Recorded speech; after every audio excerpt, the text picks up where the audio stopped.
सुनी अनसुनी कहानियों में लीजिए सुनते हैं कहानी ब्लैक होल। रचना राजपूत की आवाज़ में। माम, आज स्कूल में कुछ साइंटिस्ट आए थे। वो ब्लैक होल के बारे में बता रहे थे। बहुत इंटरेस्टिंग टॉपिक था, पर मुझे समझ नहीं आया। आप मुझे प्लीज़ कुछ बताओ ना। मिसेस एडविन के 10 साल के बेटे साइमन ने पूछा। तभी उसका भाई डेविड बोला, मेरा दोस्त बोल रहा था ब्लैक होल का मतलब है सब कुछ खा जाने वाला स्पाइरल रास्ता। मिसेस एडविन मुस्कुराई और बोली, बिल्कुल ठीक, कुछ इसी तरह का है। सेंटर ऑफ डेथ, साइमन ने धीरे से कहा। तभी डेविड बोला, माम, हमारे नए पड़ोसी आए हैं। मिसेस एडविन के पड़ोसी मिस्टर विल्सन थे। उनकी फैमिली में कोई नहीं था। वो बहुत अमीर थे। उन्होंने अपना सब कुछ अपनी बहन के बेटे रॉन के नाम कर दिया था, जो उनके घर से 50 माइल दूर कैलिफोर्निया में रहता था। मिस्टर विल्सन के घर कोई आता जाता नहीं था। मिस्टर विल्सन की डेथ के बाद रॉन को मेल आई। तब उसे पता चला कि वो अचानक बहुत अमीर हो गया है। तब उसने डिसाइड किया अब वो आगे जॉब नहीं करेगा और वो अपनी जॉब छोड़ के उनके अंकल के घर पर ही रहेगा और वहीं उसी की देखभाल करेगा। रॉन की उम्र वैसे तो 40 साल के आसपास की थी, पर वो 30 बरस का लगता था। लंबे लंबे बाल, गोरा रंग, कद 6 फुट से भी ज़्यादा, बहुत खूबसूरत दिखता था। रॉन बहुत फ्रेंडली स्वभाव का था। उसे लोगों से बातें करना अच्छा लगता था। मिस्टर विल्सन के घर और फील्ड की देखभाल मिस्टर टेलर करते थे। रॉन ने मिस्टर टेलर से कहा, कितने साल से हो यहाँ? सर, मैं पिछले 40 साल से यहीं पर हूँ। आपकी जहाँ तक नज़र जाती है सर, वो सब कुछ आपका ही है। बाकी आप ये सब पैदल घूमना पसंद करेंगे या हेलीकॉप्टर ले आऊं? रॉन ने कहा, वैसे मुझे कुछ ज़्यादा पता नहीं है पेड़ों के बारे में, पर मैं फिर भी पैदल घूमना पसंद करूंगा। काफ़ी देर पैदल चलने के बाद रॉन ने पूछा, ये सामने मंदिर जो दिखाई दे रहा है ये? तभी मिस्टर टेलर ने जवाब दिया, ये मंदिर मिस्टर विल्सन के ग्रेट ग्रैंडफादर ने बनवाया था। यहाँ के ब्लॉक्स पे कई कुछ लिखा हुआ है, पर उसका क्या मतलब है मिस्टर विल्सन नहीं जानते थे। रॉन ने पूछा, गेट पे ताला क्यों लगा है?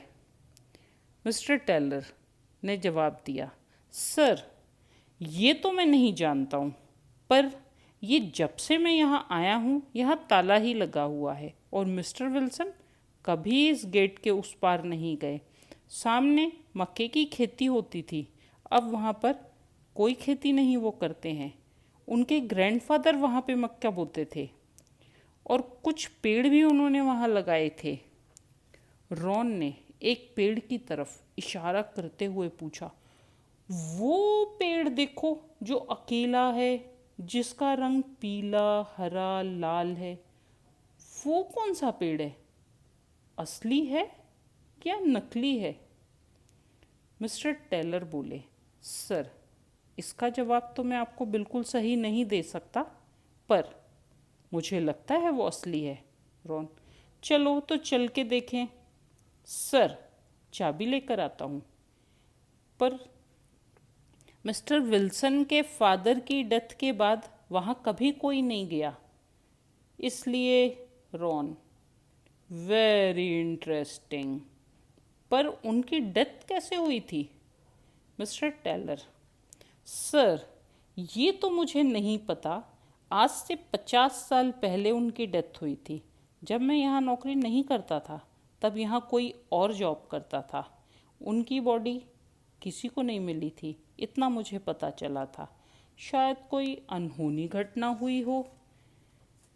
चलो वापस चलते हैं, रॉन ने कहा, मैं काफ़ी थक भी चुका हूँ।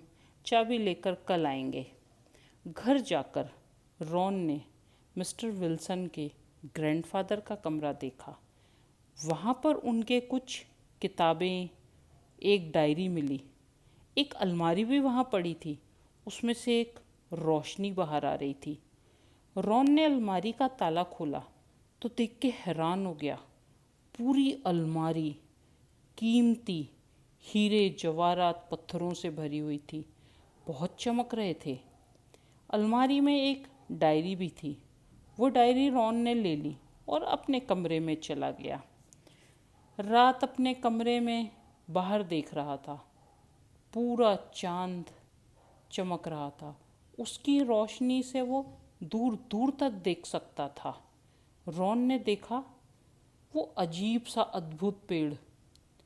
कल तो मुझे साउथ की तरफ लगा था, आज नॉर्थ की तरफ लग रहा है। ये डायरेक्शन कैसे बदल सकता है? नहीं नहीं नहीं नहीं, मेरा ही भ्रम हो सकता है। वो हैरान था पर गलती अपनी ही मान रहा था। पेड़ चांद की रोशनी में ऐसा चमक रहा था मानो सचमुच अद्भुत हो, अलग था वो। रॉन ने डायरी पढ़नी शुरू की। लिखा था, मक्के के खेत में भुट्टे का हर दाना सोने का बना हुआ है। खेत के बीचों बीच एक कुआं है जो कीमती पत्थरों से भरा हुआ है। आओ और ले लो। मंदिर में कुछ पत्थरों पे नंबर लिखे हैं। एक संदेश है, उसे पढ़े बगैर नहीं जाना। रॉन बहुत थका हुआ था। थोड़ी देर तो उसने पढ़ा, फिर उसकी नींद लग गई। सपने में रॉन ने देखा वो गेट के पास गया।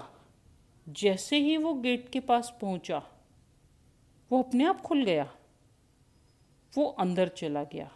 खेत में भूल भुलैया सा खेत, मक्का ही मक्का लगा हुआ है दूर दूर तक।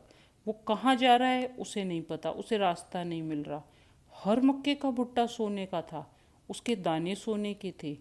खेत के बीचों बीच हीरे जवाहरात का ढेर लगा हुआ है। तभी एक आदमी और आया और बोला, तुम ये भुट्टे ले लो या ये सारे हीरे जवाहरात ले लो, कोई एक चीज़ मिलेगी, क्या लेना चाहते हो? मैं बोला, मुझे कुछ नहीं चाहिए, मैं तो वापस जाऊंगा। मैं वैसे ही बहुत अमीर हूँ, इसलिए मुझे कुछ नहीं चाहिए। तो वो बोला, तुम अंदर तो आ सकते थे पर अब वापस नहीं जा पाओगे। तब मैंने पूछा, तुम कौन हो? वो बोला, मैं रॉन हूँ, देखो देखो। मैंने उस आदमी को देखा, अरे वो तो मैं खुद ही था। मैं डर के भागा। फिर मेरी नींद खुल गई, सपना टूट गया। मैं बहुत डरा हुआ था। मैंने किताब रख दी अलमारी में।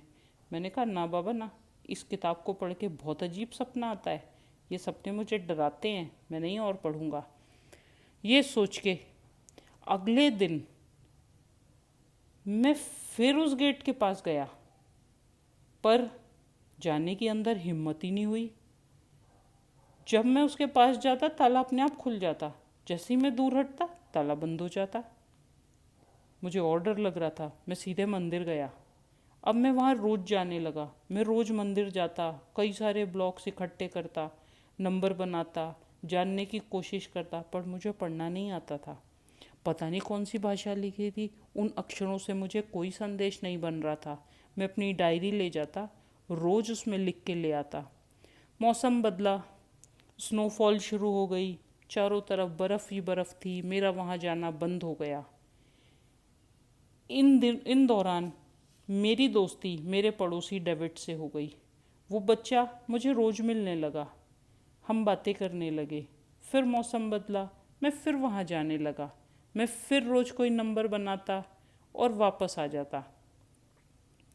एक दिन मैंने रॉन से पूछा, रॉन, क्या मैं अपने आप से बातें कर सकता हूँ? दूसरा रॉन बोला, हाँ कर सकते हो। फिर मेरी नींद खुल गई। अरे मुझे फिर सपना आ रहा है। अब मुझे सपने में रॉन से पूछना है ये क्या लिखा हुआ है। मैं हंस दिया, नहीं ऐसा नहीं हो सकता। मैंने अगले दिन डेविड से बात की कि मेरे पास कुछ नंबर्स लिखे हुए हैं, क्या तुम पढ़ सकते हो? डेविड ने मेरी डायरी देखी और बोला, ये मैं नहीं पढ़ सकता, पर मेरी माम पढ़ सकती हैं। मेरी माम ने ये भाषा अपने ग्रेट ग्रैंडफादर से सीखी थी। तब वो बहुत छोटी थी। उसके बाद उन्होंने अपने ग्रैंडफादर से सीखी। अब वो अच्छे से पढ़ लेती हैं। अगर आप चाहो तो उनकी हेल्प ले सकते हो। जब मैं मिसेस एडविन को डायरी दिखाई तो उन्होंने कुछ शब्द पढ़े। सोने के दाने, बेशकीमती हीरे, स्पाइरल रास्ता और सेंटर ऑफ डेथ। नमस्कार।